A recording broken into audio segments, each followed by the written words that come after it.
Namaste and Jai Shri Ram. My name is Deepak and I am going to be reading to you the Ramayana by Rajaji. This is chapter 4.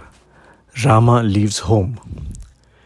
King Dasharatha received Vishwamitra as Indra would welcome Brahma, and touching his feet, the king said, I am indeed blessed among men. Your coming can only be due to the merit of my ancestors. Like the morning sun that dispels the darkness of night, your face brings joy to my sight. My heart is full. Born a king, you have become through tapas a Brahma Rishi, and you yourself have come seeking my dwelling. Is there anything in my power that I can do for you? If so, command, and I shall obey. Vishwamitra was rejoiced to hear these words of Dasharatha, and his face brightened. He said, O king, your words are worthy of you. Born in the Ishvaku line with Vasishta for your guru, what else could you say? You have said yes before I asked. This fills my heart with joy. And he straightway explained the purpose of his visit. Vishwamitra said, I am engaged in performing a sacrifice. As it nears completion, two powerful Rakshasas, Maricha and Subahu, defile it. They shower unclean blood and flesh on the sacred fire. Like other rishis, we could curse and destroy them, but that would be a waste of all our tapas. Our troubles will end if you send with me Rama, the eldest of your warlike sons. Under my care, he will grow in princely stature. He will surely defeat these Rakshasas, and his name will gather luster. Entrust Rama to my care only for a few days. Do not refuse my request. Fulfill the promise you gave me unsought. Of Rama's safety, you need not have any anxiety. You will earn undying fame in the three worlds. Vasishta and your ministers will agree with what I say. Dasharatha trembled with fear and anxiety. He had a hard choice to make, either to give his well-beloved son to be killed by the Rakshasas or himself incur the terrible anger of Vishwamitra. For a few moments, Dasharatha stood speechless, for he was stunned and bewildered. But recovered from the shock, he begged the sage not to press his demand and said, Rama is not yet fully 16 years of age. How can he fight with Rakshasas? Of what use is it to send him with you? What does he know of the wiles of Rakshasas?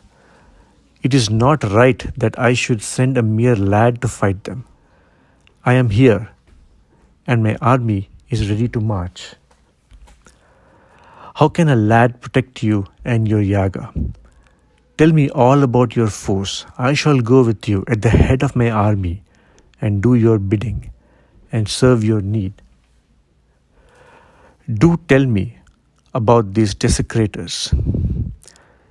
Vishwamitra described Maricha and Subahu and Ravana their master, and he demanded again that Rama should be sent along with him.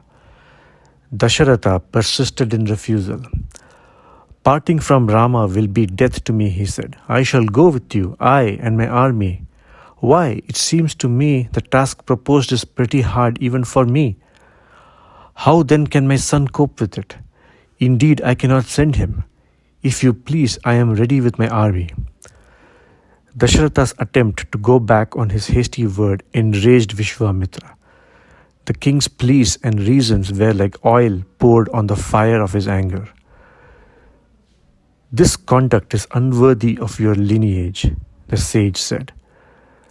Tell me if this is your final word. I shall go back the way I came. Long may you live with your kith and kin, having swerved from the path of truth. The earth quaked, and the gods were afraid of the possible consequences of the sage's wrath. Vasishta now turned to the king and spoke gently. It ill becomes you, king, to refuse having promised once. Born in the Ishvaku line, you cannot do it. Having once said I will do, you have no option but to do it. Failing, you will lose the merit of all your great gifts and deeds. Send Rama with the sage, and send Lakshmana too. You need not have any fear for their safety. When they are protected by Vishwamitra, no Rakshasa can hurt them. As the drink of the gods is shielded by the wheel of fire, so will Rama be by Vishwamitra. You have no idea of Vishwamitra's power. He is tapas in human form. Bravest of the brave and wisest of the wise, he is master of every weapon. In the three worlds there is not and there will never be any to equal him in martial or spiritual prowess. When he was king, he obtained from the gods mastery of all weapons. He beholds the past, the present, and the future. Then why does he want the princess, you may wonder? He can well take care of himself, of his yaga, but it is for the good of your sons that he has come and appears to seek your help. Do not hesitate. Send your sons with him. Listening to the wise Vasishta, Dasharatha saw things clearly and made up his mind to send Rama and Lakshmana.